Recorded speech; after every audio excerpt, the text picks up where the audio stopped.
all the world is but a stage.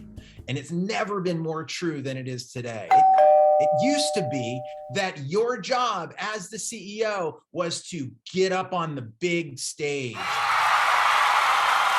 The stage is everywhere. It's in Zoom, it's on Instagram, in your media conversations.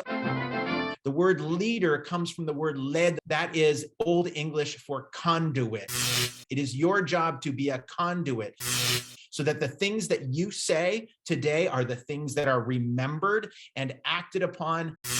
So, what are the 7 stories that every CEO should tell? Number 1, your own origin, where you come from. This could be when you were 7 years old and you had a dream. This could be when you hit a gully and you didn't know what you were going to do. Some story that shows your origin, where you come from, that connects us to your own beginnings. Number 2, company origin. You might not be the founder. It might not have been your invention or your beginnings, but you need to be able to tell that story in a way that is alive and is connected to what you care about.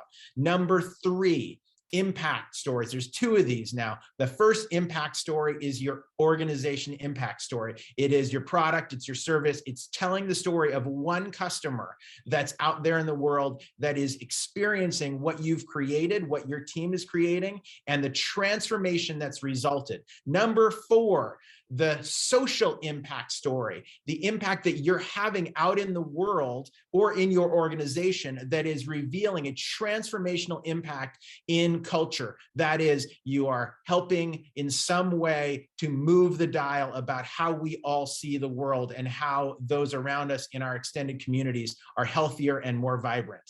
Number 5, vision story, something that brings your story alive, that shows your team, your audience, and your followers what the future looks like. And you can't just say what the future looks like because nobody's going to care.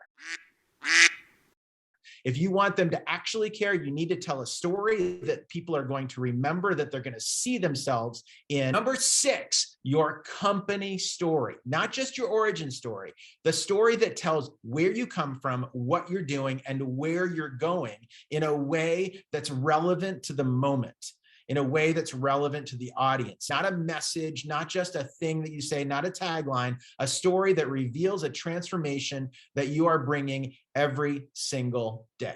Number 7, here is the wild card. That is a story that happened last week, last month, or last year that is constantly changing. What you told last month can be very different than the one that you're going to tell today. Now, that's the 7 stories that every CEO should tell.